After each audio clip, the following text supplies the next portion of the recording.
We'll see and hear you right here on your talk radio superstation. This is The Point. The Ray Gibson Show was filmed before a live Facebook audience.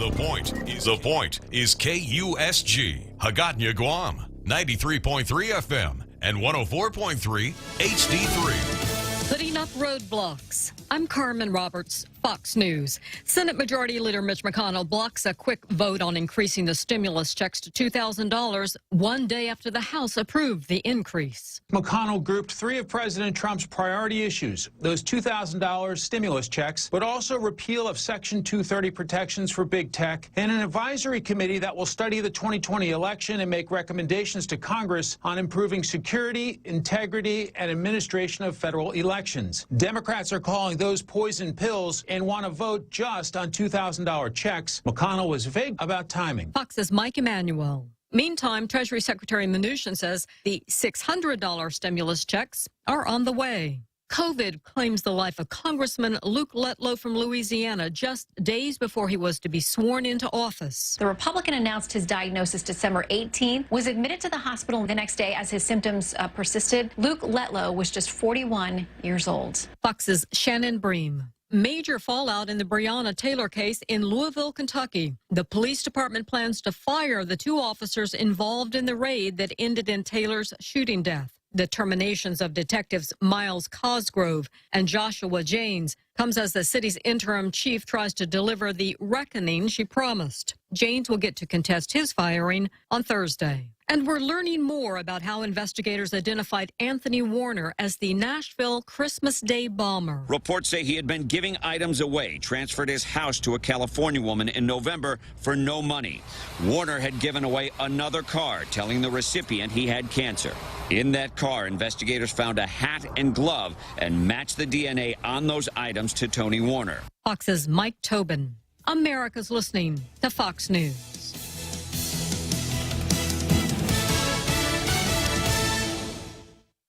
Are you fed up with those long bank lines? Do you wish you had a bank who gave you faster service? Well, by enrolling in Bank Pacific's new mobile app, you don't even need to wait in line. But even if you do want to come down in person, we're more than happy to see your smiling face, as long as you have a mask. Because our service is so good, we don't believe in lines. Because for 66 years, we've been making sure you get the service you deserve. Because where others put branches, we place roots. And we're rooting for you. Member FDIC. As we usher in the holiday season, we want to express our gratitude and appreciation for the lessons that have allowed us to navigate an unprecedented year. We recognize the impact the pandemic has brought to the world and express our condolences to those who have suffered. We are focused on family and what matters most as a community. Our team at Security Title is proud of the work we do. May this holiday season bring your family renewed hope. Merry Christmas and Happy New Year from Security Title.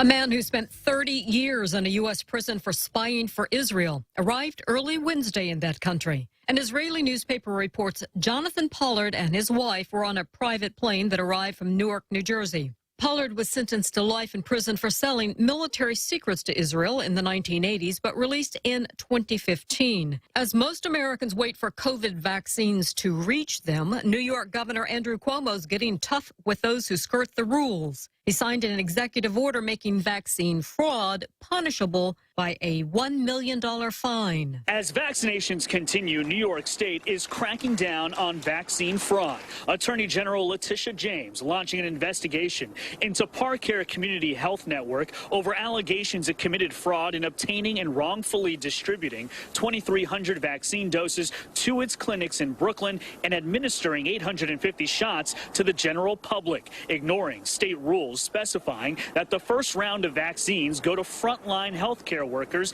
and long-term care residents. Now, the clinic could face falsifying business record charges for allegedly misrepresenting itself in order to receive vaccines through the state of New York. Fox's Brian Yennis. A college bowl falls victim to the coronavirus. The Texas Bowl, which was set to pit TCU against Arkansas, won't be happening on New Year's Eve as the Horned Frogs program reports an uptick in coronavirus cases. TCU Athletic Director Jeremiah Donati said in a statement Tuesday that those issues, along with subsequent contact tracing, left the Horned Frogs short of the Big 12's threshold for player availability. Meantime, Arkansas, who was set to make their first bowl appearance in 4 years, joined Missouri, South Carolina, and Tennessee as SEC teams that accepted a bowl invitation but were not able to play in one because of COVID issues with one of the participants. Matt Napolitano, Fox News. And I'm Carmen Roberts, and this is Fox News. Rolling sound, quiet, and action. The Ray Gibson Show. Starring Senator Mona Silva Tyron as the news anchor. I'm Mona Silva Tyron, and I'll have your local news every morning. Life moves pretty fast, so stay with us to stay informed right here on The Point. Also starring Jerry Roberts as the Better Business Training Guru. Get out there and do something good today. Like listen to us, Monday through Friday, 6 to 10 a.m., where we go extra for you. Produced by the real Joe Cruz.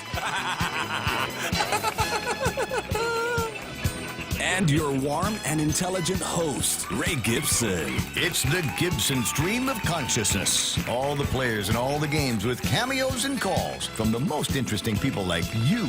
We'll see and hear you right here on your talk radio superstation. This is The Point. The Ray Gibson Show was filmed before a live Facebook audience. Buying a house, apartment, or condo, selling your home or property, or maybe you're renting a house, apartment, or condo on Guam. Whatever your real estate needs are, you can count on the professionals at Horizon Properties to take care of you. Call Horizon Properties at 646-7616 or 777-7792. You can also visit them at horizonproperties.com or follow them on Facebook at Horizon Properties Guam. Maria Miller and the professionals at Horizon Properties. All you need to know in real estate. Tall Tales with Bob Klitzkie is brought to you by Bank Pacific. Banking on the Pacific for 66 years. Tall Tales with Bob Klitzkie is brought to you by Security Title, providing solutions for complex real estate transactions. Welcome to Tall Tales with Bob Klitzkie, the only show on talk radio where common sense is a lot more common. Phone lines are now open at 888-TALK. That's 888-8255. And now, The Point proudly brings you Tall Tales with Senator Bob Klitzkie. A well-regulated militia being necessary to the security of a free state, the right of the people to keep and bear arms shall not be infringed. That is such an important message that I'm going to keep saying it for the rest of this year. I hope you have enough stamina. I think I can make it. Okay, let's go from there to Zemi Ikotny.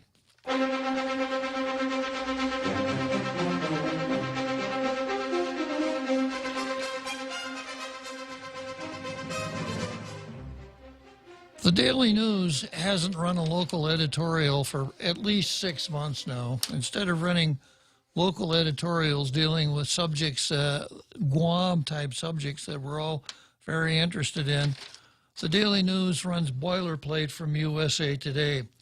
Today they've got something from David Ash, the past executive director, and Rachel Werner, the current executive director of the Leonard Davis Institute of Health Economics.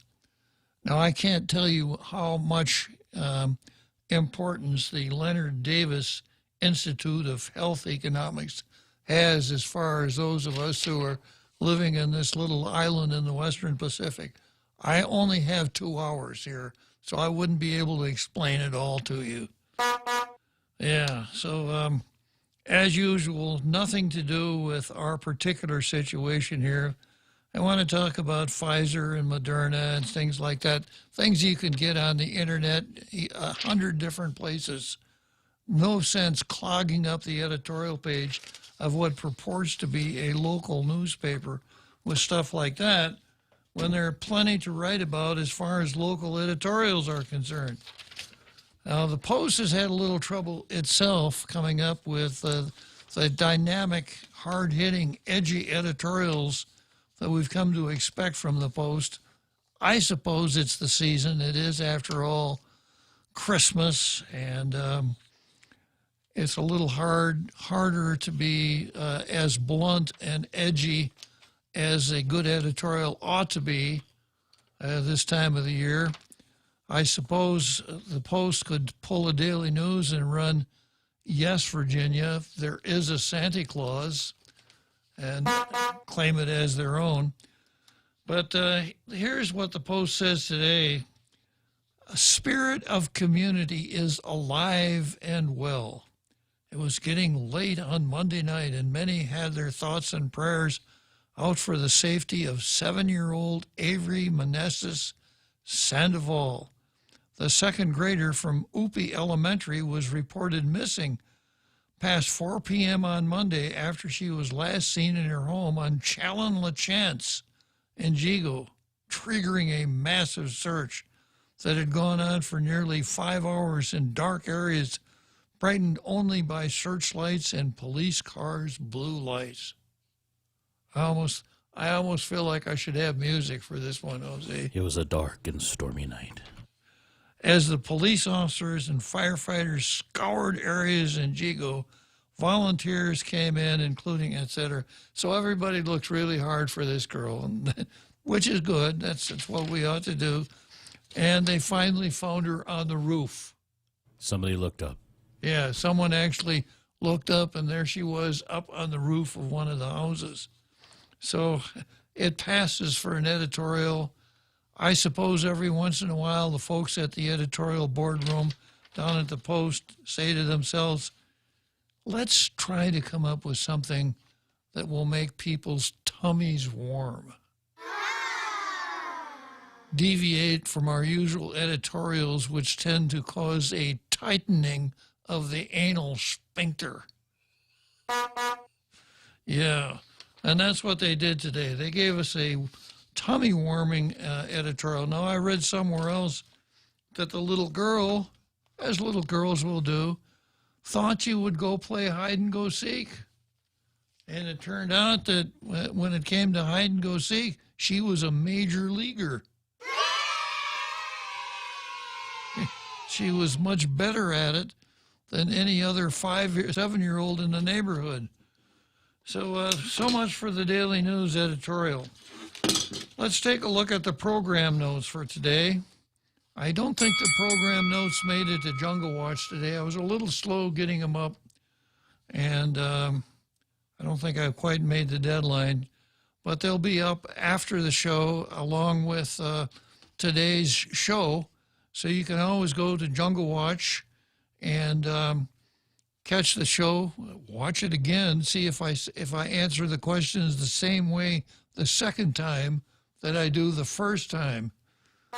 Yeah, and catch, the little pearls of wisdom that may have caused you to lapse into paroxysms of laughter to the point that you weren't able to thoroughly concentrate on the routine. You could go back and listen to those things also. And, of course, you can post comments on Jungle Watch. Somebody actually did post a comment yesterday, I think it was. So it's a really good place to post comments. It's good to post on Facebook here, and I really appreciate it. It makes it easier for me to do the show when people chime in on the topics we're talking about, kind of add to the discussion. And then, of course, we've got features like our poet laureate, Andrew Camacho. The difference is that once the show's over, the Facebook stuff is gone. It's very perishable. What you post on Jungle Watch will be there forever, and it will circulate literally all over the world. There's a feature on the website where you can see the circulation figures from where exactly people around the world are tuning into Jungle Watch. It's pretty interesting. So I would urge you to give that a shot. Program notes for today. I have a memo called Common Sense Considerations. I'll start the card with one of these every day for a while. In fact, I'll just start it right now. Yesterday, this is what I said. I wonder how many people would have been shot by police if they did not commit crimes or resist arrest. I suppose it would be none. And then for today, if you don't want to get hit by a car, don't protest in the middle of a highway. This is pretty earth-shattering stuff, stuff that a lot of folks would have never thought of on their own. Back to the program notes. James Woke Moylan has sworn in a posse of senators-elect to sponsor some tax cut legislation. We'll talk about that. The governor's latest executive order allows all businesses to open except those operated by Thomas Pinehoff. President Trump is holding out for a repeal of Section 230, and that's a phrase that's kicked around a lot. I'll spend a little time. We'll have a little short course on a little CLE, continuing legal education on Section 230. And then some holdovers. Our local social justice warriors, the white coats for Black Lives Matter, are educated again. Lefties used to be champions of free speech. Now they oppose it, and English is a microaggression for the left. So let's start out with James Woke Moylan versus the Republican minority. And this is a release or a story that ran in the Post. Senator James Moylan and Senators-elect Tony Atta, Chris Duenas, and Frank Blas Jr. have unveiled their proposals to help Guam rebuild its economy and get residents working again. According to a release from Moylan's office, part of the Let's Get Guam Moving initiative is to introduce a series of tax-related measures on January 4, Inauguration Day for the 36th Guam Legislature. These measures include reducing the business privilege tax from 5% to 4%, placing a 2-year suspension on property tax increase for improvements valued at $1 million or more, with the exception being individual homes valued at $1 million, more than $1 million, amending the gross threshold of limited BPT exemptions passed by the 35th legislature from 250,000 to 500,000. And here's a quote: as the island embraces the economic realities of the new year, particularly with the conclusion of federal pandemic unemployment assistance program on March 31, 2021, it's paramount that the 36th Guam legislature prioritize policies which would provide support for businesses, primarily small businesses, who in turn would be able to bring more island residents back to work, the release stated. These measures are the first of several other pieces of legislation introduced in the coming weeks under the, quote, Let's Get Guam Moving initiative, according to the release. While federal support is always welcome, the local government must also do its part, it added. So that's the release from Senator James Woke Moylan. The release doesn't mention whether James Woke Moylan will have introduce any other bills dealing with identity politics, like his hate crime bill. We'll just have to wait in suspense for that. Senator-elect Joanne Brown issued her statement in response to Moylan's release. Senator Brown said, I ran on a platform to end government corruption by legislatively tackling the irregularities in processes and procedures that exist today in the government of Guam. I remain focused on tackling corruption, following up on questions raised by auditing officials and the community at large about the current administration's lack of controls on CARES Act expenditures and the like. These irregularities only demonstrate that without transparent and accountable processes, procedures, and proper management practices, seeds of mistrust can be easily sown.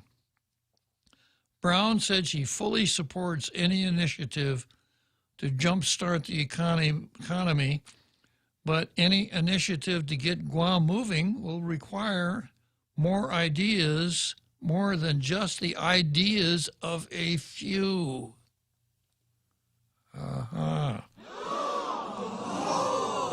It will require cross-sector collaboration with all three branches of government and leaders from our private sectors. That being said, I'm open and interested in learning more about Senator Moylan's plan to get Guam moving. Okay, so I'm going to draw a conclusion or two, and I'm going to spend a little time. You know, another tool in the lawyer's toolkit that I mentioned before, the knife so sharp that it'll split hairs, etc., is a magnifying glass that has a corrective power that allows you to read between the lines. So I'm going to read between the lines. We've got Senator Jim Moylan, who's an incumbent, one of 5. And then we've got 3 senators elect, 3 of 4. Ada, Duenas, and Blas. So there are 7 Republican. There are, when the hands are raised and the oaths are taken, there will be 7 Republicans in the 36th Guam legislature, but there are only 4 people on Senator Moylan's posse. Is this deliberate? Oversight? Spite? Calculated? What exactly would cause him to come out with this proposal, apparently without the support or even the knowledge of Senator Brown? Because Senator Brown says, I am open and interested in learning more about Senator Moylan's plan. So we've seen a little bit of this already in the 35th Guam legislature. You'll recall when the current minority leader, I guess by now it's okay to mention her name, although I don't have permission, Senator Tello Taitigui put out a release and mentioned 4 members of the Republican minority, not mentioning the name of Mary Camacho Torres at all.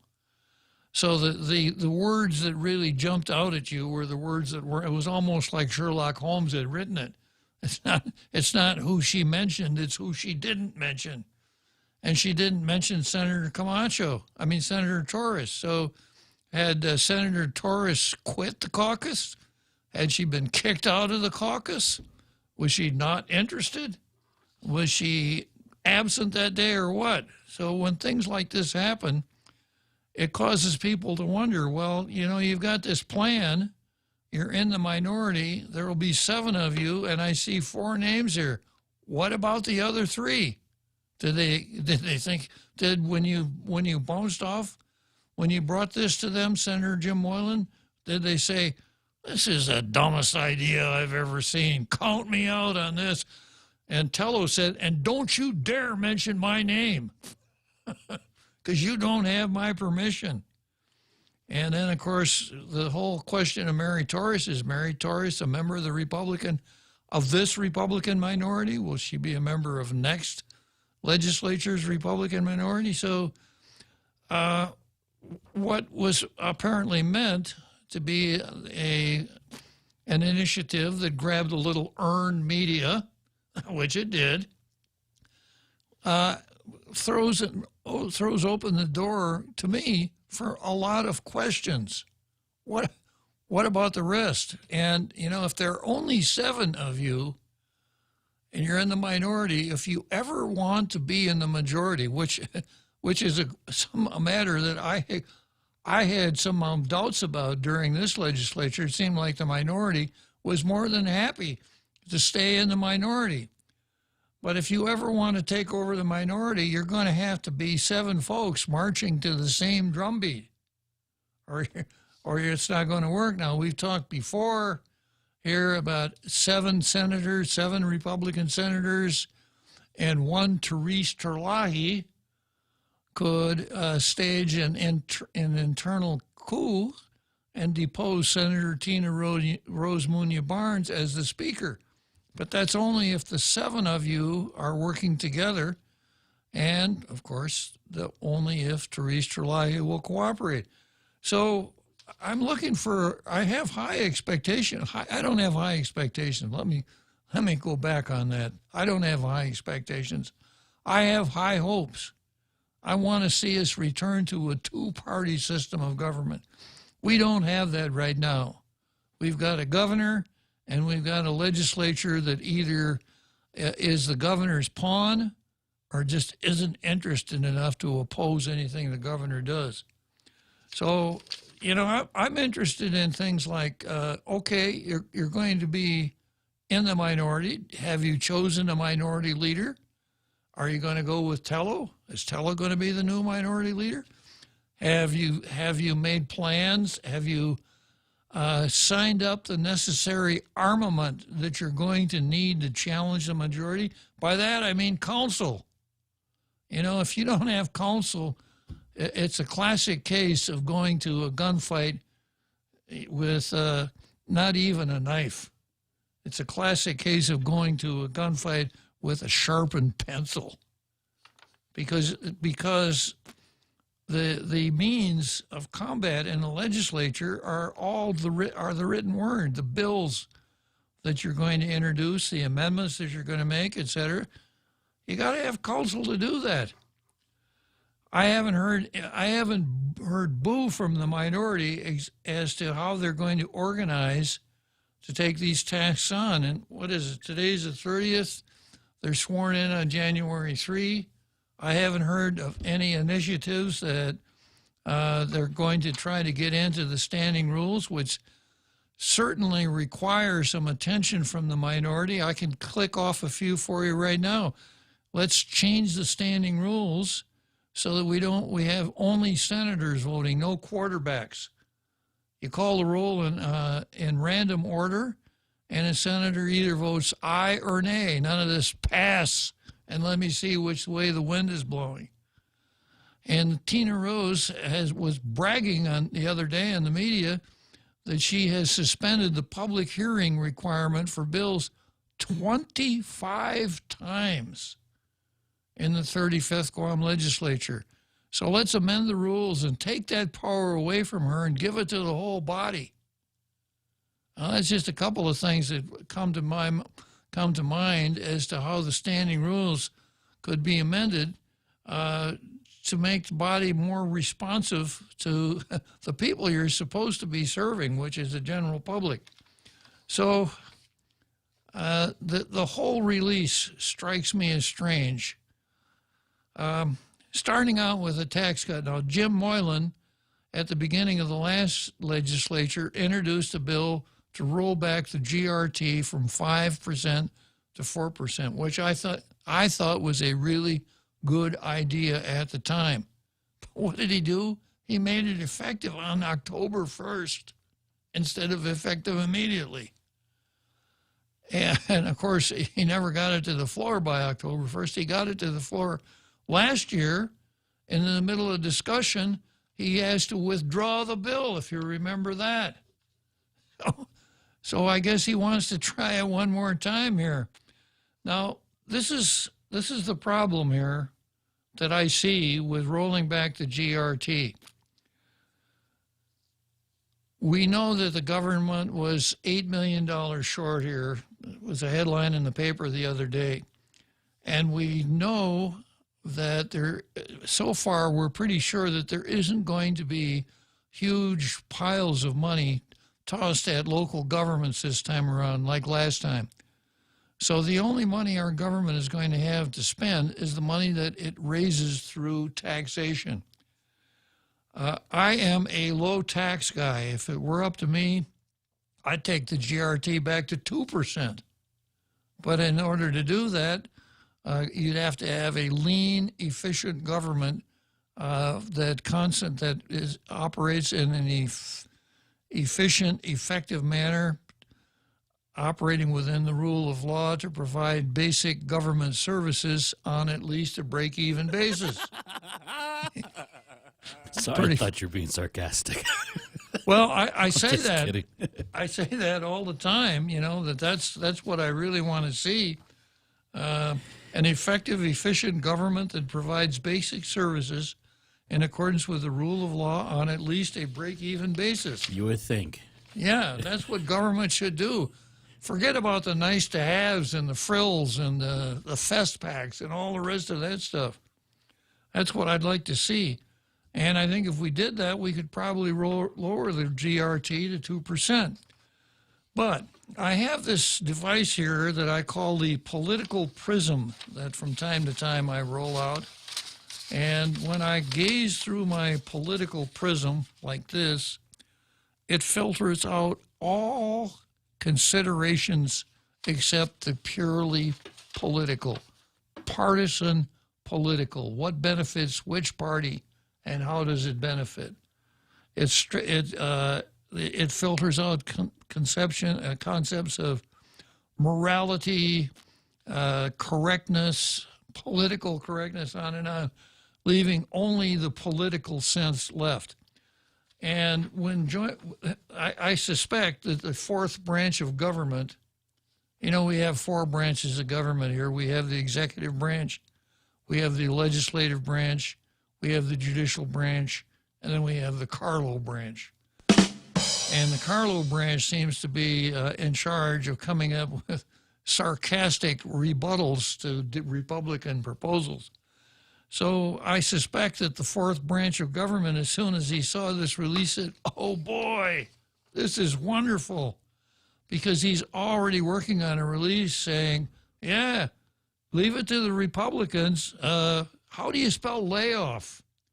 And he's going to trot out the numbers showing how much we collect in gross receipts, how much of a revenue shortfall there will be by cutting the GRT from 5% to 4%, and he will use that to beat up on the Republicans, saying that's all they want to do. They just want to lay off government employees. That's why they want to reduce the GRT. Now, there are ways of rebutting that, and there are ways of dealing with that kind of criticism. But, you know, if you're a boxer, there are several different tactics you can use. You can lead with your left, right? Or you can be a switch hitter and lead with your right and really screw the other side up. But one tactic that never works for a boxer is to lead with your nose. And that's exactly what James Woke Moylan is doing here. He's leading with his nose. And then suspending the property tax. You remember in the last legislature, a property tax surcharge was put in place for improvements worth more than $1 million. Let me come back to that in just a second.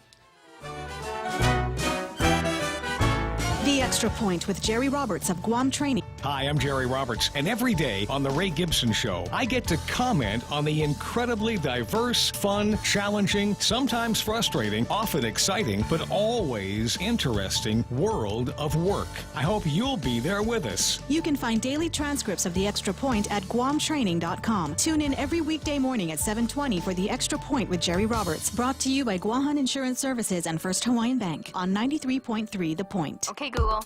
Hey, Siri. Hi, Bixby. Go ahead. I'm listening. Open the Point app. Opening. Live stream, on demand, swap stations. Check out the visual radio. Get the free app available on the App Store and Google Play, or go to thepoint.gu. Tall Tales with Bob Klitzkie is brought to you by Bank Pacific. Banking on the Pacific for 66 years. And now, back to Tall Tales with Bob Klitzkie, the one radio show politicians don't want you to listen to. Call now, 888-TALK. That's 888-8255. So you'll recall we tacked on an extra property tax for improvements on land where the improvements were worth more than $1 million. And it took us 2 cracks at it because the original draft legislation said $1 million. So the interpretation was that if a piece of property or if an improvement were worth $1,010,000, the tax didn't apply. It could only apply. So that was amended, and there was a fair amount of controversy over that. So the fourth branch of government is going to say, yeah, when everything is really tough here, we're in this pandemic and so many people are out of work, what do the Republicans want to do? They want to help the rich people that own improvements that are worth more than $1 million. Now, it makes a lot of sense to do this because when we're talking about building, what we're talking about is buildings worth more than $1 million. You're talking about places like hotels, apartment buildings, et cetera, that, you know, if we're not really careful, we're going to drive them out. But again, leading with the nose. The other one here deals with the so-called Dave Santos legislation, and what it says is that what it would provide is that you could have a gross income of $500,000 and still be eligible for the Dave Santos special tax treatment. So, you know, this is going to be red meat for the Democrats to go after the Republicans on. I'm all in favor of low taxes, and I think all of these measures are are something that should be taken into consideration and should be considered and carefully implemented at given the right time. But is this what is on most people's minds right now? Is the tax on buildings worth over $1 million? Is that what everybody's talking about? I don't think so. Even the GRT. Now, rolling the GRT back from 5 to 4 is going to help a lot of small businessmen. There's no question about it. But for the average guy, for the guy that's out of work, he's not paying any GRT anyhow. So what is the what is the thing that most people are thinking about right now? The way I read the public, most people are more concerned with the lack of freedom imposed by the governor in this, with all of her emergency executive orders, et cetera, and the shutting down of Guam's economy. That would be a really good place for the minority to start. Taking on the governor and saying, Governor, you are, your cure is worse than a disease that we're trying to deal with. That would have been a really good place to start. Not something that arms your opponent. So that's kind of the way I see it. I'm going to be very interested in following this along, especially to see if the Moylan posse has any plans of including Senator Joanne Brown in any of their initiatives, not to mention the other members of the Republican minority. Reminds me of our gang, do you remember? Otherwise known as Little Rascals. Uh-huh. The He-Man Cervix Haters Club. The what? The He-Man Cervix Haters Club. There you go. Yeah, be careful about that. Yeah, really. Yeah. Just reading between the lines. Yes, sir. Yeah, well, you got Tello and Mary and Joanne. Yeah. No girls allowed. No girls allowed. Boys only. Yeah. Jim Moylan's Boy Scouts. He's unwoke. Uh-huh. Okay, next on the card is the governor versus Thomas Pinehoff. And I think everyone remembers Thomas Pinehoff. He is a guy that owns a couple of bars, and he's been on the media quite a bit, talking about he's out there starving to death because he can't operate his business, and he's been very vocal in his criticism of the governor, making a lot of comparisons as to what can be open and what can't be open. A restaurant could be, restaurants were allowed to serve people on their outdoors, on their patios, etc. what would be the difference between serving a bottle of beer on a patio and serving a cheeseburger on a patio? I have a hard time seeing the difference. And then, of course, guys like Jeff's Pirates Cove, you know, open air, breezy, et cetera, et cetera. It just didn't seem that the rules that the governor had laid down made very much sense, or else they made a lot of sense. And that was, she wanted to really clamp down on anyone who was selling alcoholic beverages. Now, I suppose I could read between the lines there and say, see, the governor is a Democrat. She's in the banking business. Are there any Republicans in the alcohol business? I don't know. That's just idle speculation, isn't it? So the governor came out with executive order number 479, or is it 480? I lost count. And she has to, you know, the way Chapter 19 of Title 10 of the Government Code is set up, the governor can declare territorial emergencies with an executive order, and the territorial emergency lasts for 30 days. And during that territorial emergency, she can come up with her P-Corps and all the rest of the stuff that she's doing in the face of that emergency.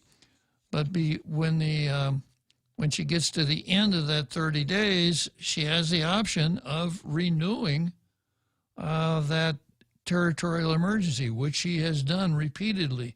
And she did it a couple days ago because yesterday was the last day on the preceding executive order.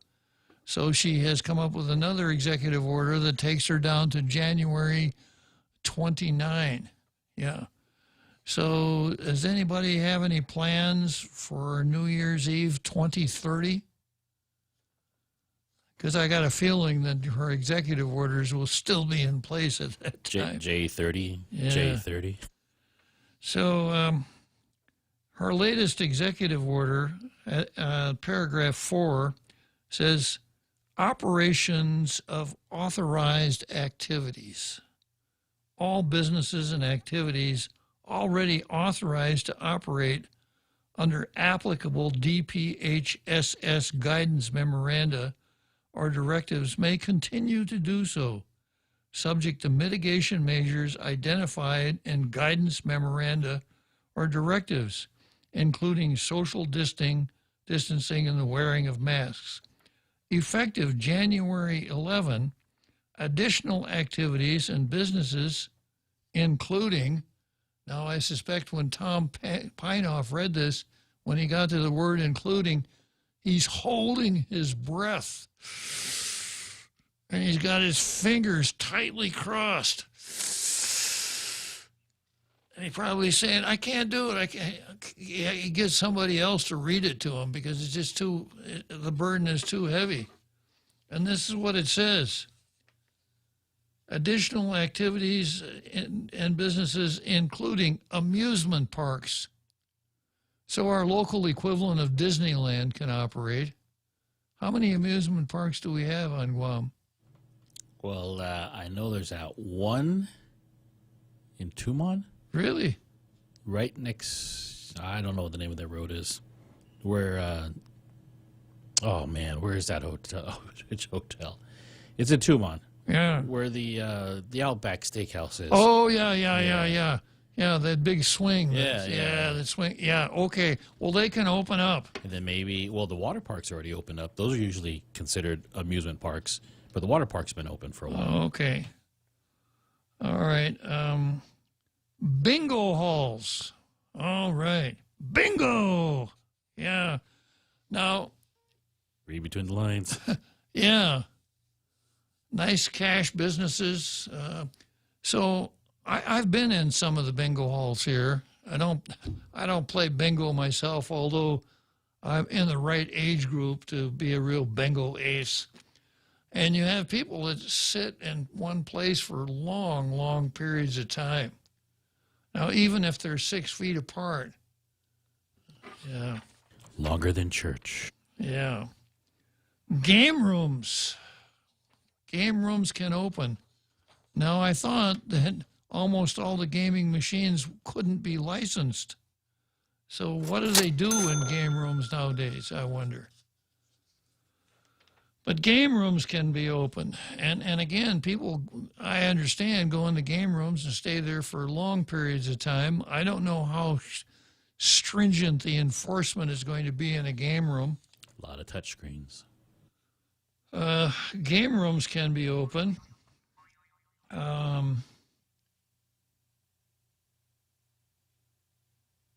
And similar businesses and activities will be authorized to resume operations at limited capacity, subject to applicable guidance memoranda.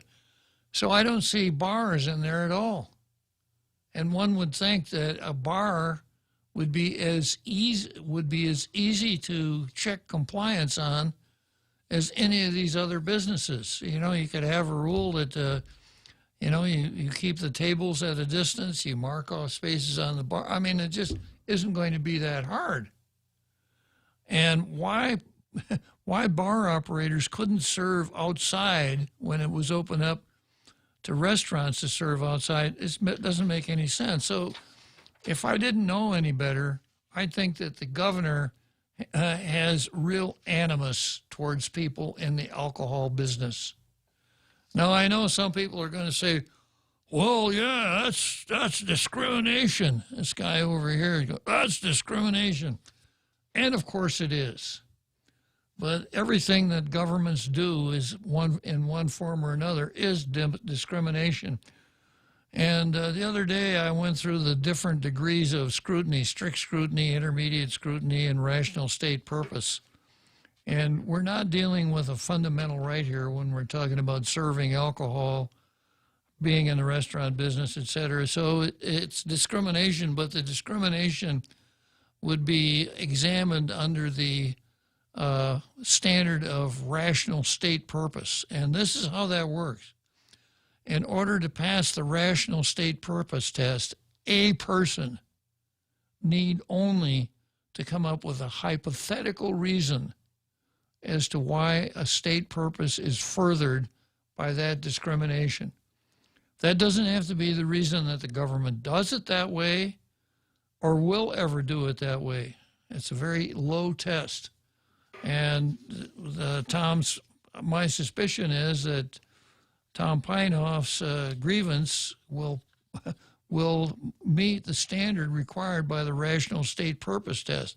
If I were to hypothesize, let's see, discriminating between the alcohol business and other types of business, well, you know, people who drink alcohol sometimes become inebriated. When they're inebriated, they're not going to wear their masks. They're not going to make, something like that. Anyhow, I don't hold out a whole lot of hope for Tom Pinehoff here. I wish him the best of luck with his lawsuit, but I went through the results of several cases brought on similar theories in other states, and it looks like a really hard uphill fight for Tom Pinehoff. I would suspect that if Tom Pinehoff is going to find a remedy, it's going to be political and not judicial. Okay, so much for for the governor versus Tom Pinehoff. Let's take a short break here. Jose? Sure thing. Coffee Day. I'm Chelsea Nicholas, and I'm the co-chair for this year's G is for Giving, as well as a proud alumna of the University of Guam. G is for Giving is an annual campaign that kicks off on the Tuesday following Thanksgiving and runs through the end of the year. Known as Giving Tuesday, it is an international day of giving, and this year's theme is Weaving Community. On Guam, we know a little something about weaving community, as we're all intertwined and interconnected in the spirit of Inaf Malik. When one of us thrives, the island thrives. This is why I support G is for Giving's mission to support scholarships, programs, and research. As an alumna, I know how difficult it is to balance going to school and worrying about how you're going to pay for school. In these uncertain times, students are even more at risk because of economic hardship beyond their control. G G is for Giving aims to bridge that gap and take away at least some of the burden. For more information on how you can give, visit give.uog.edu or call the UOG Endowment Foundation at 735-2957. Have a happy and safe holiday. Are you fed up with those long bank lines? Do you wish you had a bank who gave you faster service? Well, by enrolling in Bank Pacific's new mobile app, you don't even need to wait in line. But even if you do want to come down in person, we're more than happy to see your smiling face, as long as you have a mask. Because our service is so good, we don't believe in lines. Because for 66 years, we've been making sure you get the service you deserve.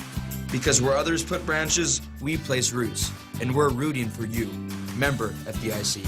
Tall Tales with Bob Klitzkie is brought to you by Mezcla. Mezcla Chamorro Fusion Bistro and Mezcla Dos are open for takeout and delivery services. More details, call the Hagåtña location at 479-2652 or Mezcla Dos Upper Tumon at 646-6295. Get your Mezcla fix at the comfort of your home.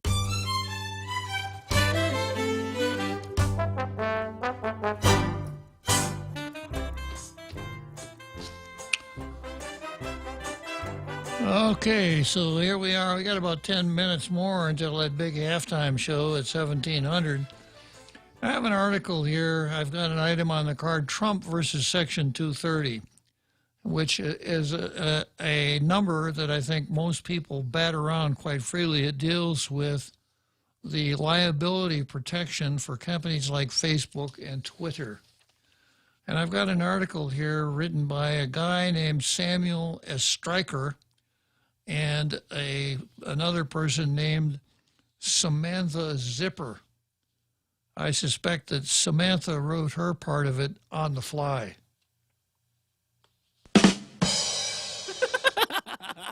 Yeah.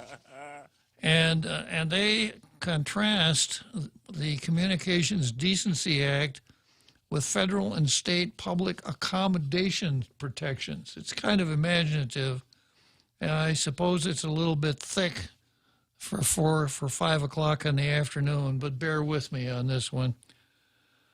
Congress enacted the Communications Decency Act in 1996 in part to overturn a case called Stratton Oakmont versus Prodigy Serves Company, which allowed providers and users of interactive computer services to be treated as publishers or speakers of content that is not their own because they have restricted access to objectionable material. Section 230 thus states, no provider or user of an interactive computer service shall be treated as the publisher or speaker of any information provided by another information content provider. Additionally, Section 230 was passed to facilitate growth in the emerging internet industry at the time, 1996. You remember what the internet was like in 1996? Dial-up. Yeah, dial-ups and Netscape. Remember Netscape? Yes. Yeah. Netscape Navigator. Since its inception, the internet industry has grown exponentially, leaving companies like Facebook, Twitter, Twitch, and more with immense power and wealth. Thus, the liability protections that were once thought necessary in 1996 would seem no longer essential to allow for growth in this sector. You know, you give them a break when they're starting up. You gave them that liability protection. Now, you know, Mark Zuckerberg is like the, fourth richest man in the world or something like that. Somehow I don't think he needs that kind of protection anymore. Section 230 has resulted in a great deal of criticism as it thus far had permitted internet companies to exercise some control over content, arguably for partisan reasons.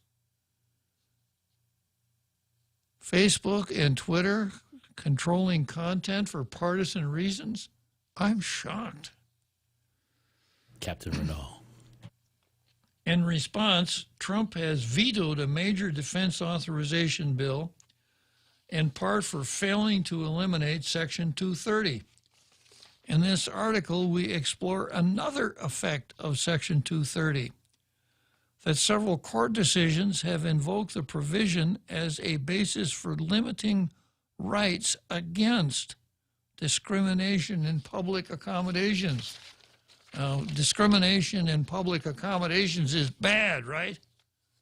Yeah, you remember Lester Maddox and his standing there with a pick handle outside the Heart of Atlanta motel, expressing in no uncertain terms who was not going to be staying in the Heart of Atlanta motel until Congress passed the Public Accommodations Act.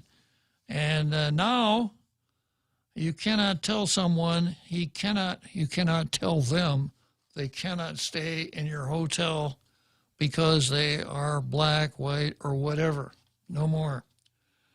But according to Stryker and Zipper, the way Section 30 is being interpreted, it's stepping on some of these protections against discrimination in public accommodation. Here's how it goes. We think the fundamental error of the courts is to treat Section 230 as an absolute exemption from nearly all federal laws. Nothing in Section 230 says this. It speaks only in terms of who is the, quote, publisher or, quote, speaker of online content provided by a third party. The provision has implications for liability that turns on whether someone is a publisher or speaker of content, but does not itself excuse the internet platform from other obligations. Section 230C of the Communications Decency Act provides protection for, quote, Good Samaritan filtering of offensive material online. This prevents companies from being treated as a publisher or speaker of any content produced by another information content provider. It also precludes liability when companies act in good faith to restrict obscene, lewd, lascivious, filthy, excessively violent. Who wants to watch this stuff then? They're taking all the fun out of it. Harassing or other objectionable material, whether or not such material is constitutionally protected. So in other words, Twitter and Facebook can say, we're not going to put this stuff, we're not going to allow you to use our site for this stuff because it's obscene, lewd, lascivious, filthy, excessively violent, too pro-Republican. No. That's of course the way it has been interpreted, isn't it?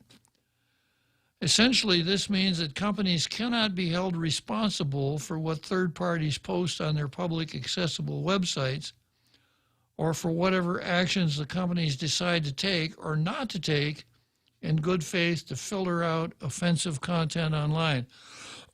So in other words, Facebook can say, no, we're not going to put this on Facebook because it's obscene and lewd without blowing their Section 230 exemption, because in effect they are acting like a publisher then.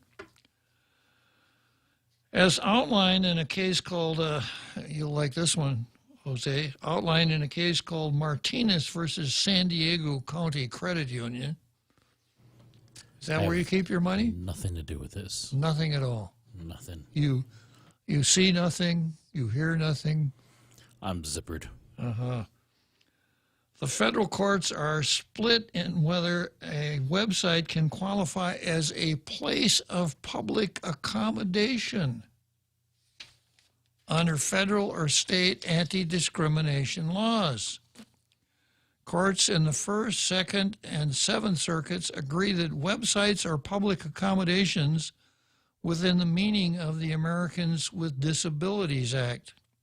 On the other hand, courts in the Third, Sixth, Ninth, and 11th Circuits have adopted the view that a website can serve as a public accommodation only when it operates as a discriminatory obstacle to equal access to the company's physical facilities. So, can a public accommodation be digital, have only a digital existence? That's the question. The difference in outcome between the courts turns on whether the inclusion of the term, quote, travel service within the Americans with Disabilities Act.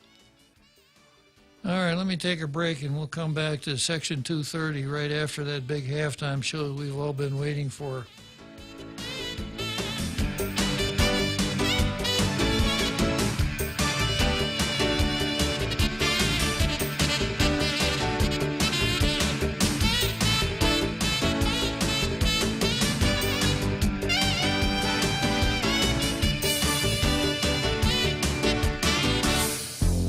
The Point is KUSG, Hagåtña, Guam, 93.3 FM and 104.3 HD3.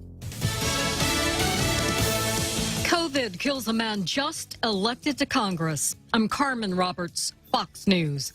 Luke Letlow will never get to serve Louisiana in Congress. He died Tuesday night. Letlow died from complications related to COVID-19 just days before he would have been sworn into office. The Republican announced his diagnosis December 18th, was admitted to the hospital the next day as his symptoms persisted. Fox's Shannon Bream.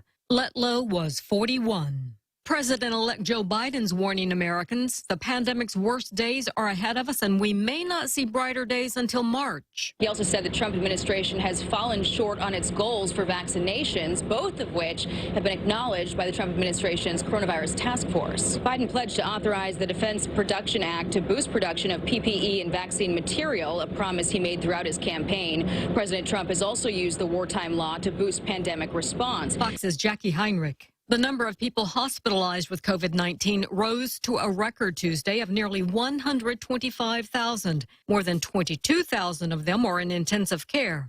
That's also a record. Health officials say the first person to test positive for a variant strain of the coronavirus has not been traveling.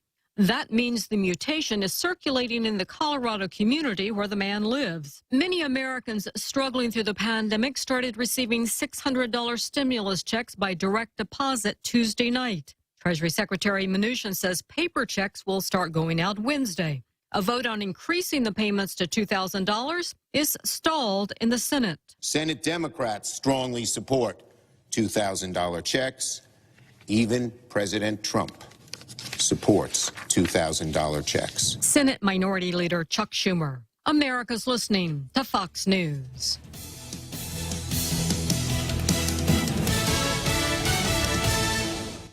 As we usher in the holiday season, we want to express our gratitude and appreciation for the lessons that have allowed us to navigate an unprecedented year. We recognize the impact the pandemic has brought to the world and express our condolences to those who have suffered.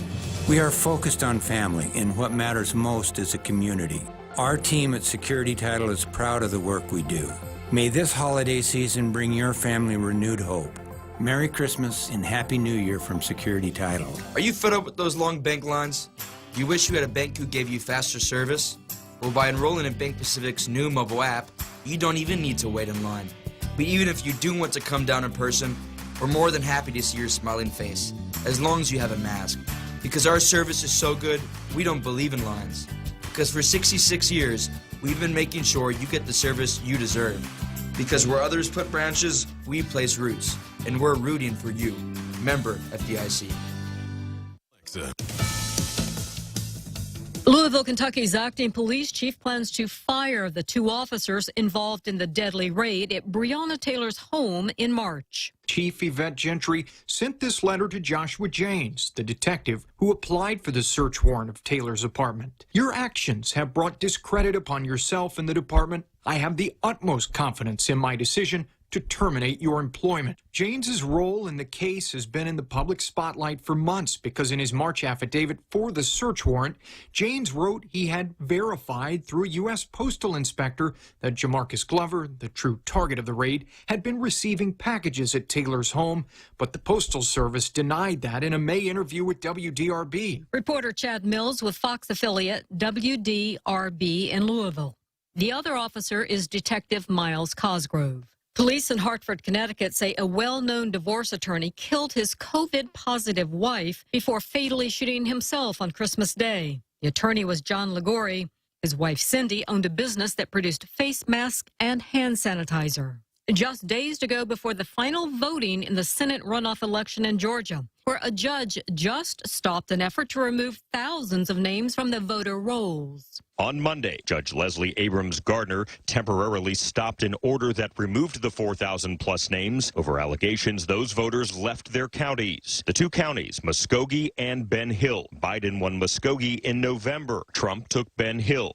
The judge is making headlines. She is the sister of former gubernatorial candidate Stacey Abrams, a Biden ally responsible for Democrats closing in on Republicans in the state. Fox's David Spunt. And stocks pulled back from Monday's record highs, the Dow giving up 68 points. I'm Carmen Roberts, and this is Fox News.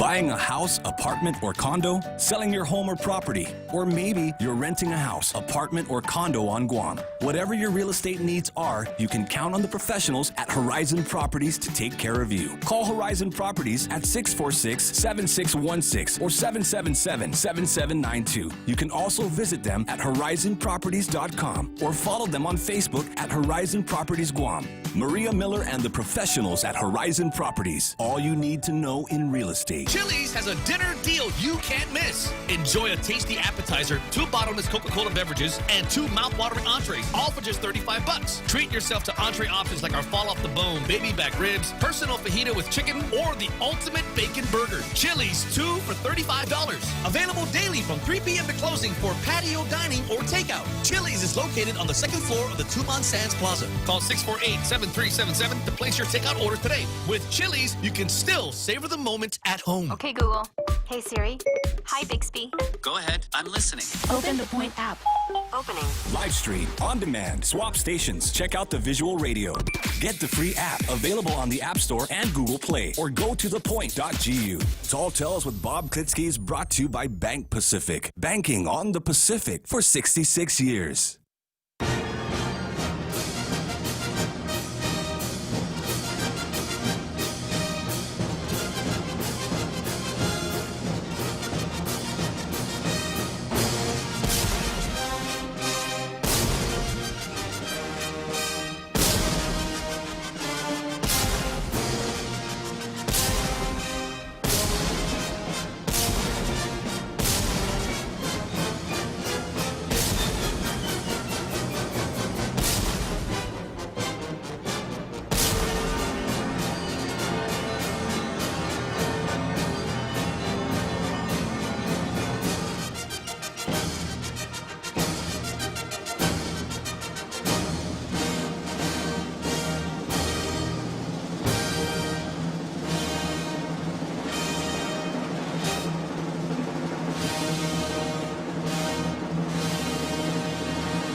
So a little bit more here about the Section 230 and its relationship to anti-discrimination laws based on the proposition that at least some courts consider it to be, consider services like Facebook to be public accommodations. The article goes on to say anti-discrimination provisions concerning public accommodations under Title II of the Civil Rights Act may be more limited in their reach than under the ADA because the Civil Rights Act only enumerates examples of physical facilities. There is no mention of ambiguous terms like travel services under the Civil Rights Act that could signal intent for non-physical location coverage. Thus far, only the Ninth Circuit has squarely addressed the issue of whether federal public accommodation claims are barred by Section 230 of the Communications Decency Act. And this is a case entitled Six for Justice. I think you pronounce that Seeks for Justice, right? Inc. versus Facebook, Inc. The plaintiff, a nonprofit organization, unsuccessfully sued Facebook for discriminating against it by blocking access to the Sikhs for Justice website page in India based on race, religion, national origin, and ancestry in violation of Title II of the Civil Rights Act. On appeal, the Ninth Circuit affirmed, holding that plaintiff's Title II claim was barred by the CDA because the court found no authority, holding that Title II provides an exception to immunity afforded to Facebook under the CDA. So in other words, this outfit called Sikhs for Justice wanted to post something on Facebook, I suppose dealing with their religious beliefs. Facebook said, sorry, you can't. The Sikhs sued, said, you're discriminating against us based on race, religion, national origin, and ancestry. The court said, sorry, the Civil Rights Act doesn't protect you. The Ninth Circuit also indirectly discussed the issue at hand in Fair Housing Council versus Roommates.com.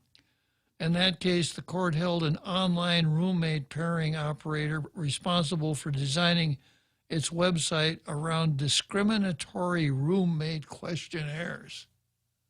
Discriminatory roommate questionnaires. Could you room with someone who snores uncontrollably all night long?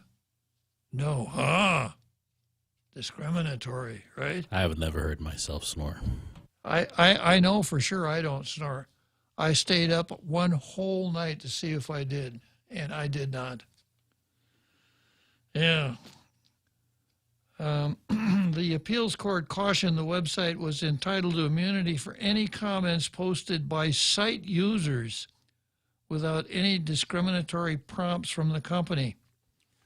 The message to website operators is clear. If you don't encourage illegal content or design your website to require users to input illegal content, you will be immune. So there's no reason for Facebook or Twitter to not let any of our stuff on board. Now, it would be different if they encouraged it. If Facebook has a little note at the bottom of the page that said, if you want to really get involved in saying untrue things about black people, this is the place to do it. Then they got a problem, right? Or setting up the website in such a manner that it encourages those kinds of comments.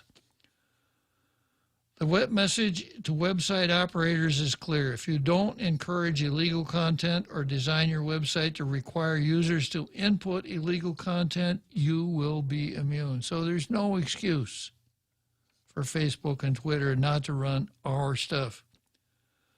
The court's approach here is consistent with denying individuals protection in federal public accommodations cases. Even if a website is rife with discrimination, as long as the company is merely publishing the content created by its users and not interfering with the posts in any way, it will receive Section 230 immunity. This means that websites are unlike physical public accommodations in person, where establishments are responsible for creating a discrimination-free public setting. Rather, these websites are merely responsible for offering neutral tools to post content online so that they may police that content without fear of liability for every single message posted by third parties. Interesting. So it really kind of gives a lie to what Facebook and Twitter say they have to do. Subsequently, in FTC versus AccuSearch, Inc., the Court of Appeals agreed that CDA immunity from liability is inapplicable only if the company is responsible in whole or in part for the creation or development of information which is the source of the liability. So if Mark Zuckerberg calls Troy and says, hey, Troy, I want you to really slam this person on your Facebook page. I don't want to blow my liability, but will you do it for me? That would bring it about. We'll call you a fact checker. Yeah.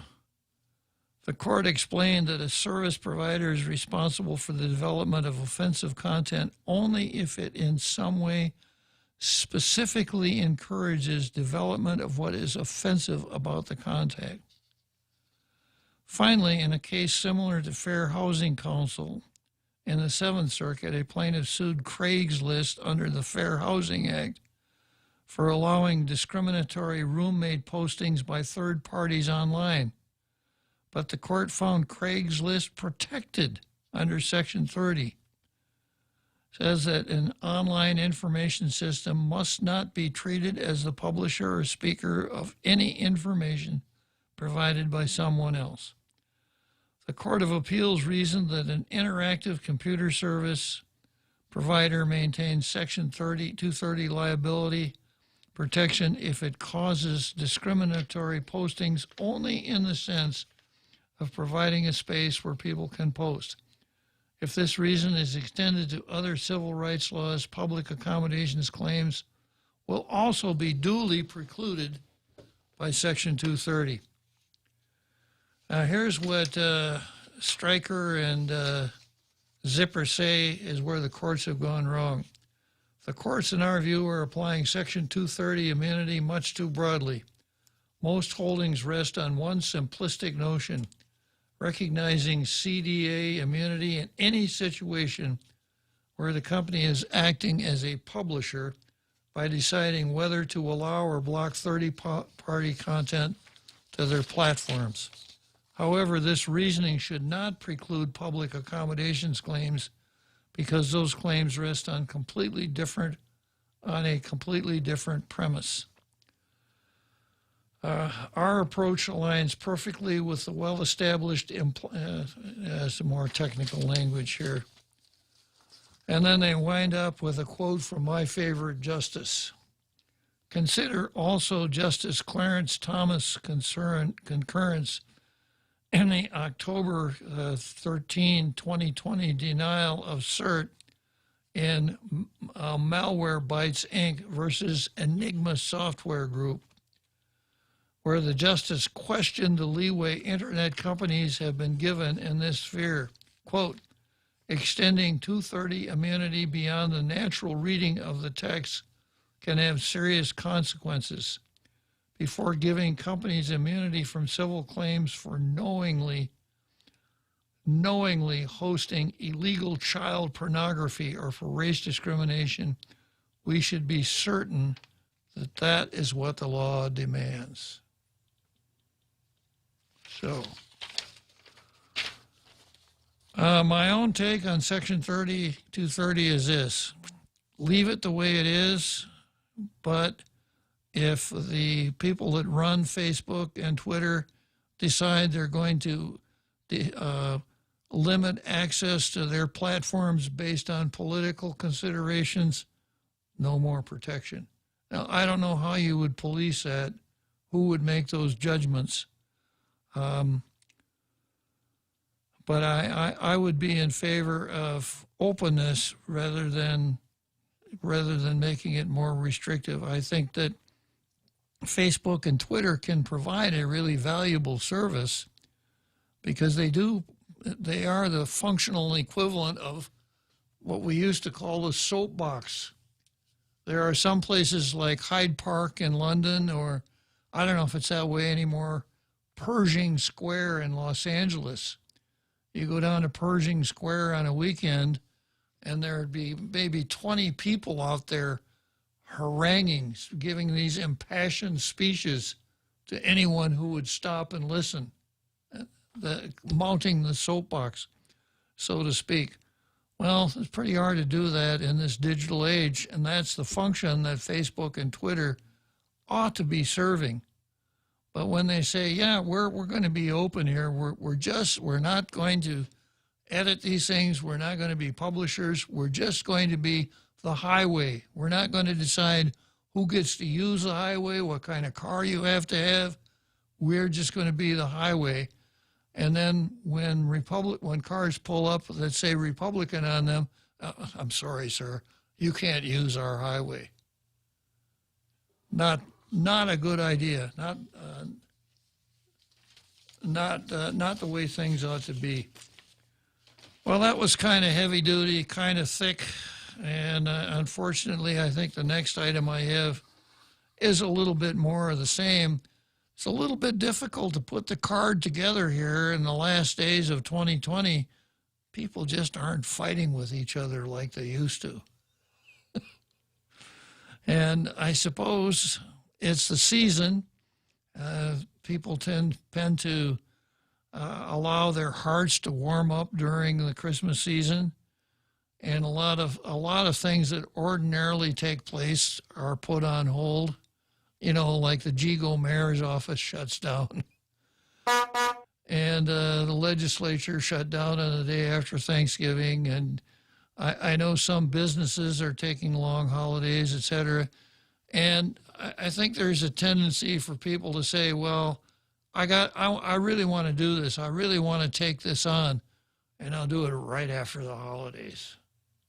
So things get really quiet during the holidays, making it a little more difficult for an issue-oriented call-in talk show. By the way, 888-8255, if you ever had an overpowering desire to call Tall Tales and maybe even deviate from the card, I would permit it. If not, I'm going to go back to something I started yesterday, which is Black Lives Matter versus the white coats for Black Lives Matter. And I left off yesterday reading a list. I'll pick it up where I left off. In the last 80 years, we have witnessed a proliferation of philosophies and theoretical systems derived from Marxist teachings. Here's a partial list: critical race theory, the Frankfurt School, liberation theology, critical theory, black theology, Maoism, the Praxis School, De Leonism, autonomism, Austro-Marxism, the Budapest School, Western Marxism, Neo-Marxism, Structural Marxism, New Marx Lecture, Cultural Marxism, Islamo-Leftism, Trotskyism, Left Communism, Euro-Communism, Freudo-Marxism, Analytical Marxism, Libertarian Marxism, Marxist Feminism, Marxist Theology, Marxist Humanism, and Post-Marxism. And these things are perhaps more influential than what you might think just listening to me read these, the names of these ideas in a vacuum. But I've been talking about cultural Marxism and neo-Marxism for the last couple of years, maybe longer, and also the Frankfurt School. And that's where much of our civil unrest comes from. So I go on with this article. Even though the theoretical system above deals with different aspects of the life of the individual and society, they grew from the same poisoned Marxist root. Yet despite their ignoble origin, most of these schools of thought are considered acceptable, if not outright respectable, like Black Lives Matter. You know, the founders of Black Lives Matter came right out and said, we are trained Marxists. And when you looked at the manifesto on their Facebook, which they took down, you could see that's exactly what they're about. But you got doctors and nurses down on one knee, down at the Plaza down at Skinner Plaza, or where was it? I think it was, where the museum is. Yeah, right? Skinner Plaza. At Skinner Plaza, because they wanted to show support for Black Lives Matter. And that's what the author means here. Most of these schools of thought are considered acceptable, if not outright respectable. You may not have heard of most of them, but they have been massively influential in the world of ideas. These ideas have in turn influenced the way we conduct our everyday affairs. Critical race theory is one such example. The Marxist-spawned system has become the de facto worldview in many university departments, particularly in humanities and social sciences. And we read about that every day, how people are barred from speaking at various universities because they don't parrot the leftist line, and how people are fired for not being politically correct. These ideas have in turn influenced the way we conduct our everyday affairs. Critical race theory is one such example. This Marxist-spawned system has become the de facto worldview in many university departments, particularly in the humanities and social sciences. Astonishingly, critical race theory had been routinely taught to employees of the federal government under the guise of sensitivity training. It was only last month that President Trump, by executive order, put an end to this blatant form of Marxist indoctrination. So we have mandatory Marxist indoctrination for federal government employees. We had it until Trump stopped it. If you do not know what critical race theory is or where it comes from, you may find the following description illuminating. Critical race theory is a modern approach to social change developed from the broader critical theory, which developed out of Marxism. Critical race theory approaches issues such as justice, racism, and inequality with a specific intent of reforming or reshaping society. In practice, this is applied almost exclusively to the United States. The text goes on to list some of the key assumptions behind this Marxist-inspired creed. American government, law, culture, and society are inherently and inescapably racist. Everyone, even those without racist views, perpetuates racism by supporting these structures being American government, law, culture, and society. The personal perception of the oppressed, their, quote, narrative, outweighs the actions or intents of others. Oppressed groups will never overcome disadvantages until the racist structures are replaced. The racist structures, once again, American government, law, culture, and society. Oppressor race or class groups never change out of altruism. They only change for self-benefit. Application of laws and fundamental rights should be different based on race or class group of the individual involved. Needless to say, the cumulative effect of the various Marxist schools has been enormous. Slowly pressing their principles into the fabric of American life, they have gradually corroded traditional American values to the point that we are now confused about our identity. What indeed does America stand for? The decades-long infusion of Marxism into America's bloodstream has reached a critical level, and now we are at the verge of a Marxist coup d'etat.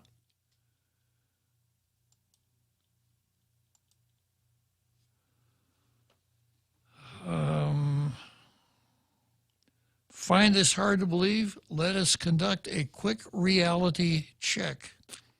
In the last 4 months, we've witnessed widespread protests and riots which shook America to the core. Serious rioting took place in hundreds of localities across the U.S., causing damage and destruction unprecedented in this country's history.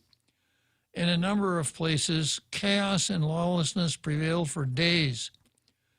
Straining our system on multiple levels, these dramatic events have brought the U.S. to the brink of breakdown, so much so that it increasingly feels as if we are slouching towards civil war. This upheaval has been instigated by Black Lives Matter. It is this outfit that has sponsored, encouraged, and organized those who have, by violence, driven America to the edge. Now, I'm so glad that Tom Shea and the governor's daughter and the White Coats for Black Lives Matter supported this group. You know, it makes me, it's a heartwarming finding. Interesting, there has been no more support since. Well, or displays I've seen. Yeah, and I would hope they've wised up. But if they have, you know, it would make a lot of sense for Tom Shea to come forward and say, you know, that day we were over there at Skinner Plaza showing off, we were wrong. We shouldn't have done that. But he's not going to do that. But I'm not going to stop talking about it. It is known that Black Lives Matter has been founded and is being run by committed Marxists. In a June article on Red State, the journalist Brandon Morris writes about BLM founders. By their own admission, their purpose isn't to heal this country. It's to rip it apart and make it into a more Marxist kind of society. A 2015 video has resurfaced proving that the entire intent of Black Lives Matter movement is Marxism. As you can see during the interview with Real News Network, Black Lives Matter founder Patrisse Cullors admits she and her cohorts are trained Marxists. Okay, I'm going to break for the seventh inning stretch, and I'm going to leave Patrisse Cullors for a moment. I'm going to have a chat with another Joe right after the seventh inning stretch, and then I'll come back to Patrisse.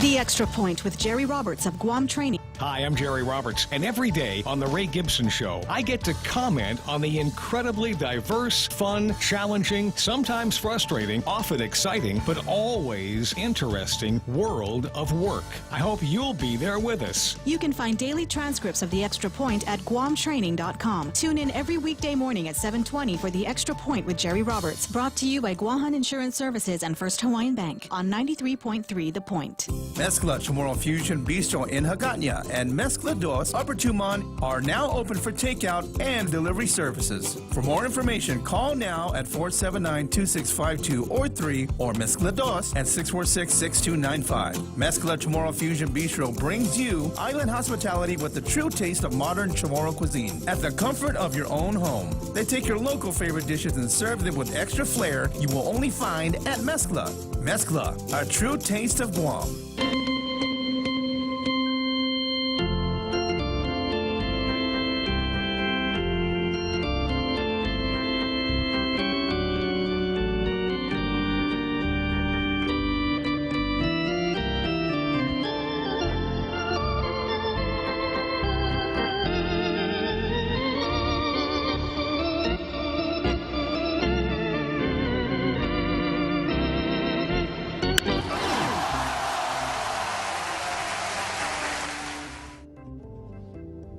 Okay, seventh inning stretch, Wrigley Field, Chicago. And when I was stumbling around the bleachers in center field at Wrigley Field, I ran across a gentleman who was mumbling about the lack of transparency of groups like Black Lives Matter.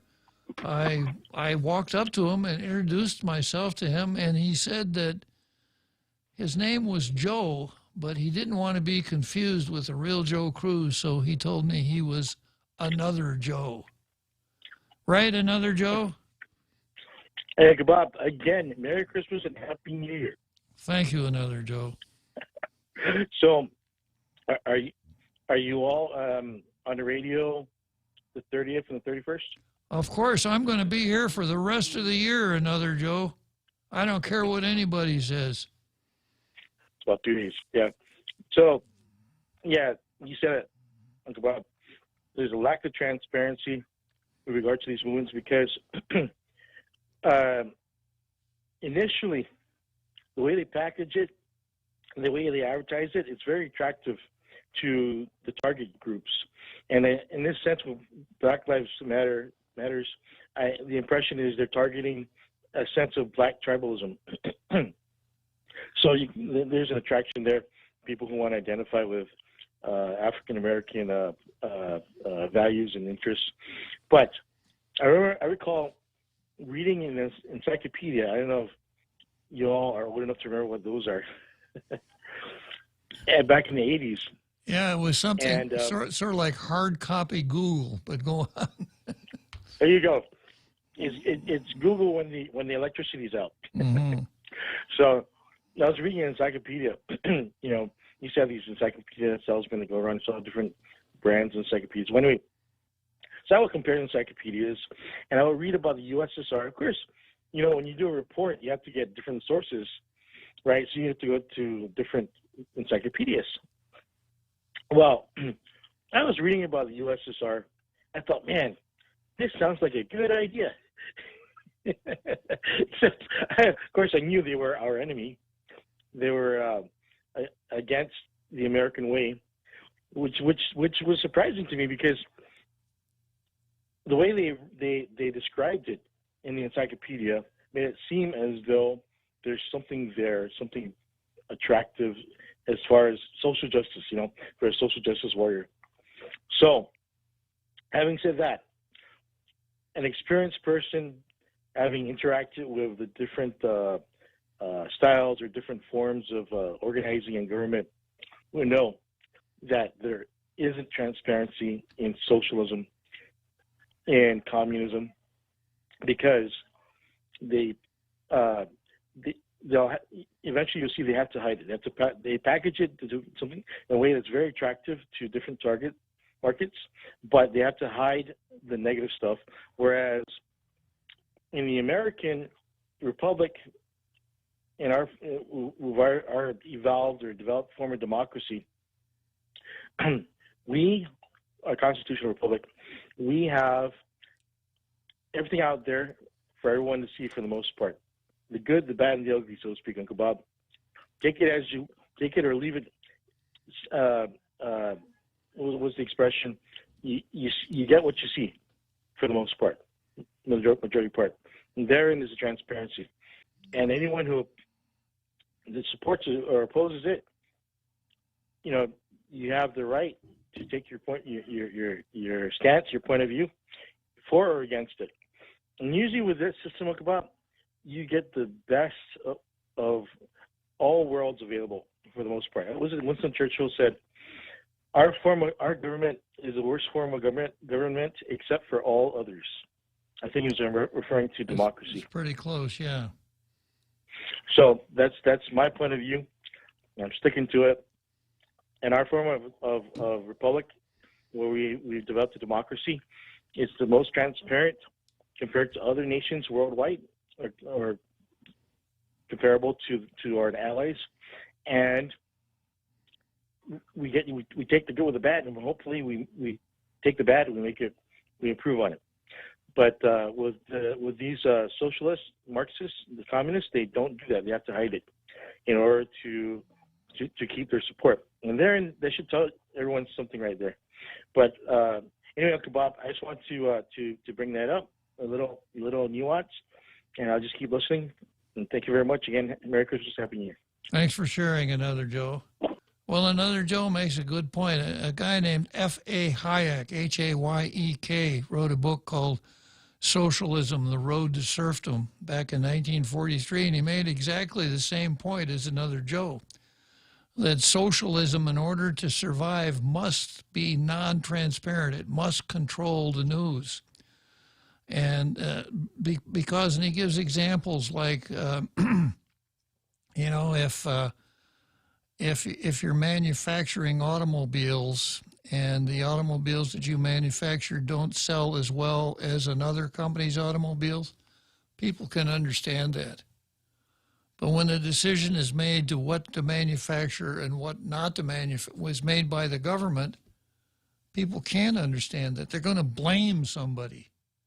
So in order to deflect the blame, socialist governments have to deflect the blame by coming up with their own version of the news.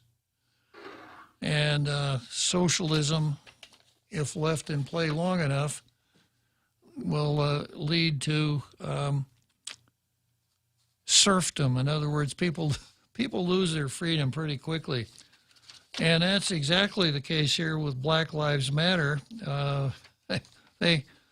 As I read here, the Black Lives Matter position is not there are problems with the United States, things that need to be fixed.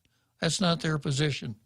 Their position is that the nation, the beginnings of the nation were so flawed that the nation that grew up cannot be fixed, and it must be moved out of the way so we can put a different nation or a different government or a different regime in place.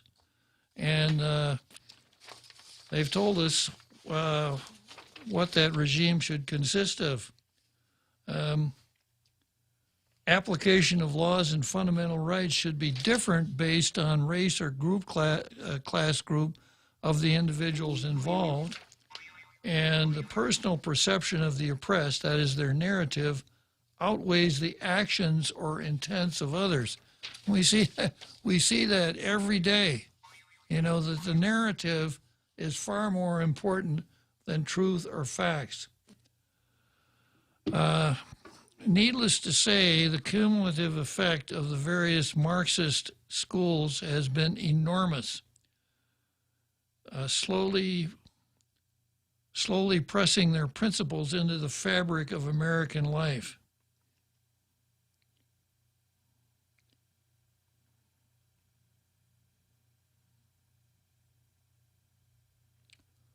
Okay. So your stack is frozen, huh? Okay. So I'm going to break here for a second. Gloria is on the line and wants to talk about social justice warriors. Good afternoon, Gloria. Good afternoon, Judge Klitzkie. Yeah. I just wanted to, expand a little bit because social justice isn't just a danger in theory. It's been shown to actually harm people. And if you read the book called Why Meadow Died, it's written by Andrew Pollack and Max Eden. Andrew Pollack is a father whose daughter was killed in a high school shooting. And the book really goes into how politicians have infiltrated the education system in order to, become rich and become more politically successful and advance an agenda which is a liberal social justice agenda. They expose our kids to danger, and then out of that chaos, they exploit it in order to advance a anti-Second Amendment agenda as well. And that's something I believe we need to pay more attention to here, because our education system is run by administrators, not educators. And if the handouts you received during this pandemic are any indication, they're willing to put out political messages with only one point of view behind it. And that's where all of this started. That's really gotten to such a boiling point in the States and out of control in the schools. They don't educate there, and it's a complete political situation with the what they teach there. That's all. Thank you. Well, I agree with 100% with what you said, Gloria, and I'm glad you called in and shared that view with us. Thank you. All right, so good for Gloria, and I think people like Gloria are wise to a lot of this stuff that's going on, and of course it's my job to continue to bring these facts forward.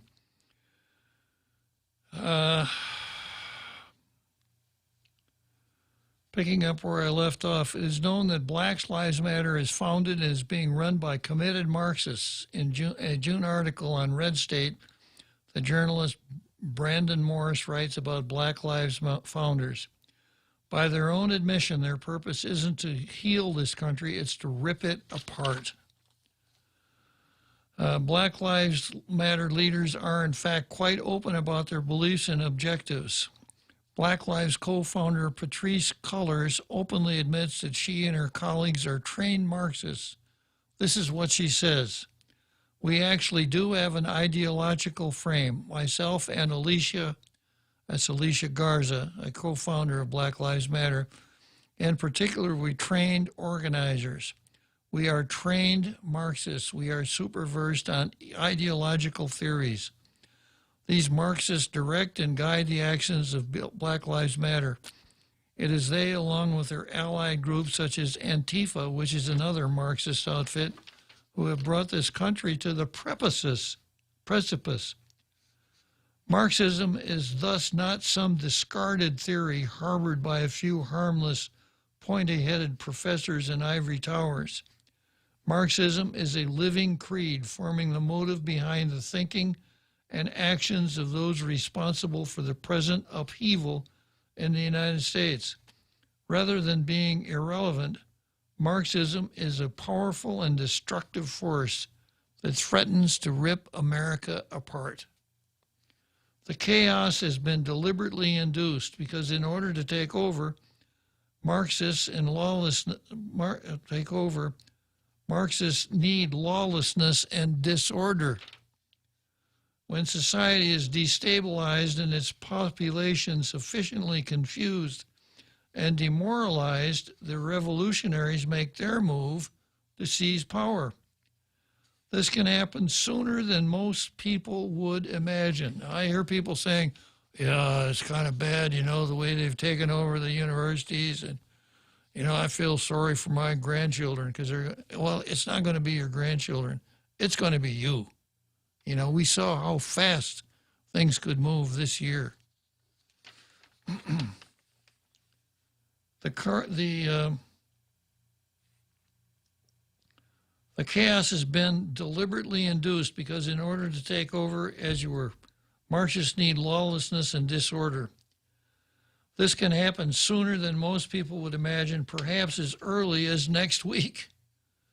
If Trump should win on the 3rd of November, the hard left will not accept the result, and a Marxist coup may well be attempted. Well, Trump didn't win, so there doesn't have to be a coup. The Marxists will take the office legitimately in the face of an election, although whether it was a fair election, I think there's still plenty to talk about there. Okay, let's go down let's sign up for the home stretch, and then I've got a little bit more about anti-racism. Rolling sound, quiet, and action. The Ray Gibson Show, starring Senator Mana Silva Tyron as the news anchor. I'm Mana Silva Tyron, and I'll have your local news every morning. Life moves pretty fast, so stay with us to stay informed right here on The Point. Also starring Jerry Roberts as the Better Business Training Guru. Get out there and do something good today, like listen to us Monday through Friday, 6 to 10 a.m., where we go extra for you. Produced by the real Joe Cruz. And your warm and intelligent host, Ray Gibson. It's the Gibson Stream of Consciousness. All the players and all the games with cameos and calls from the most interesting people like you. We'll see and hear you right here on your talk radio superstation. This is The Point. The Ray Gibson Show was filmed before a live Facebook audience. Okay, Google. Hey, Siri.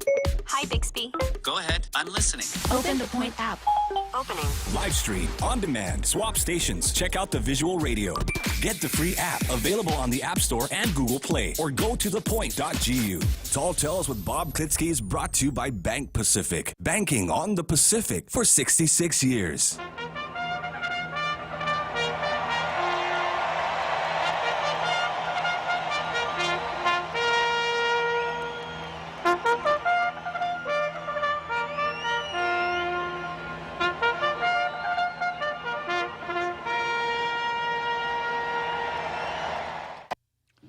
Okay, so here we are, home stretch, Tall Tales. I'm going to keep doing this for the rest of the year. Come heck or high water. I'll be right there with you. I appreciate it, Jose. We make a good team, sort of like Batman and Robin, right? You're wearing the tights. Okay. I'm a new age, Robin. You wear jeans. I've got an article here that ran in a post called Law and Liberty, and it's entitled Decentralized Totalitarianism of Today's Anti-Racists. Now, I talked about anti-racism a little bit the other day, and I'm going to spend a little bit more time on it. These are extremely important subjects. Not too much that any of us can do about it right here, except get our heads screwed on straight so we know what it is that we're looking at and what we're watching and what people are trying to con us into, and so we don't pull a Tom Shea and wind up doing something stupid like doing the kneeling routine over at Skinner Plaza, like White Coats for Black Lives Matter. So this article is entitled The Decentralized Totalitarianism of Today's Anti-Racism. Anti-racism has emerged as a powerful movement in recent years, especially in 2020. Anti-racism goes beyond simple non-discrimination. And so while many Americans believe that our society has made progress in eliminating racial prejudice, anti-racists do not agree. At the grassroots level, it manifests as Black Lives Matter, a movement that seeks to stir people who otherwise might be indifferent to deaths of young black men, especially those deaths that take place in confrontations with police. In the realm of ideas, the movement manifests as critical race theory. There's that phrase again, which is promulgated by college professors, human resource professionals at large organizations, and even administrators and teachers in many K-12 schools. Within contemporary anti-racism, BLM and CRT, or critical race theory, are two important streams which sometimes blend together. Unfortunately, each of these two streams is poisoned by an untruth. In the case of Black Lives Matter, the untruth is that young black men are often killed by police because of racism. In the case of critical race theory, the untruth is that white supremacy permeates American life so much that combating racism requires radical change in all America's formal institutions as well as its informal cultural norms. You ever wonder why it's necessary to tear down statues of so many people, including Abraham Lincoln? Here's the reason. The centrality of these untruths to anti-racism, when coupled with their propensity to inflame passions, leads to an instinctive totalitarianism which rejects all attempts at correction or critical examination. Incidents in which black men have died at the hands of police have come to figure prominently in our public discourse. In such instance, how do we know whether the death was due to racism or to some other reason? It's impossible to know what's in the hearts of policemen, but here are some reasons to be skeptical about racism as a blanket explanation for all police shootings. First, although blacks do account for a disproportionate share of those killed by police, in terms of absolute numbers, more whites are killed by police than blacks. Indeed, whites are the victims of over half of all police shootings. By definition, this tells us that most police killings are not motivated by anti-black racism. The whites who are killed certainly die for other reasons. It might still be the case that all killings of blacks by police are motivated by anti-black racism. But would it be strange if other reasons accounted for so many police killings overall, but did not apply to any police killings of blacks? Second, as years of publicized incidents show, essentially every police killing is preceded by a challenge to the policeman's authority. I wonder how many people would have been shot by police if they didn't commit crimes and resist arrest. Yeah.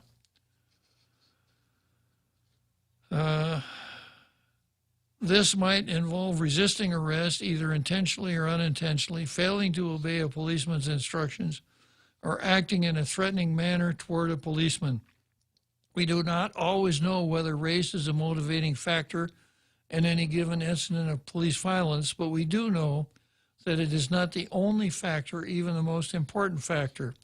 Indeed, in most cases, the challenge to a policeman's authority is the preeminent factor. Certainly, someone who challenges a policeman's authority does not deserve the death penalty, and whatever penalty the person deserves should be handed down later by a court using due process, not administered at the discretion of the policeman on the spot. But attempts to delegitimize police authority in the eyes of the public inevitably backfire. Consider an imaginary society that insists police never use physical force to obtain compliance. In such a society, if a suspect refuses to be arrested, he would later turn himself in or be tracked down and placed under arrest. An obvious problem with such a policy is that it would give suspects a strong incentive to resist arrest. To deal with this problem, the penalty for resisting arrest would have to be very high, especially for suspects who do not turn themselves in. Indeed, disobeying a policeman's order would have an automatic severe penalty. But imposing a strong penalty for disobeying a policeman's order has the potential to give power to police they could abuse. What if a policeman's order needlessly harms a citizen or violates the individual's civil rights? This sort of abuse would have to be deterred, ideally by allowing the citizen to take the policeman to the court. If the court agrees with the citizen receives compensation, the policeman is punished. The punishment has to be sufficient to deter the police from harassing or abusing the rights of citizens. We will not get closer to an ideal system of restraint, respect, and rights by spreading the lie that police violence comes from racism. Insinuating that police deserve less respect is no way to save black lives. Such an imaginary system of criminal justice is not workable in our society as it actually exists, but it does suggest principles that should guide us.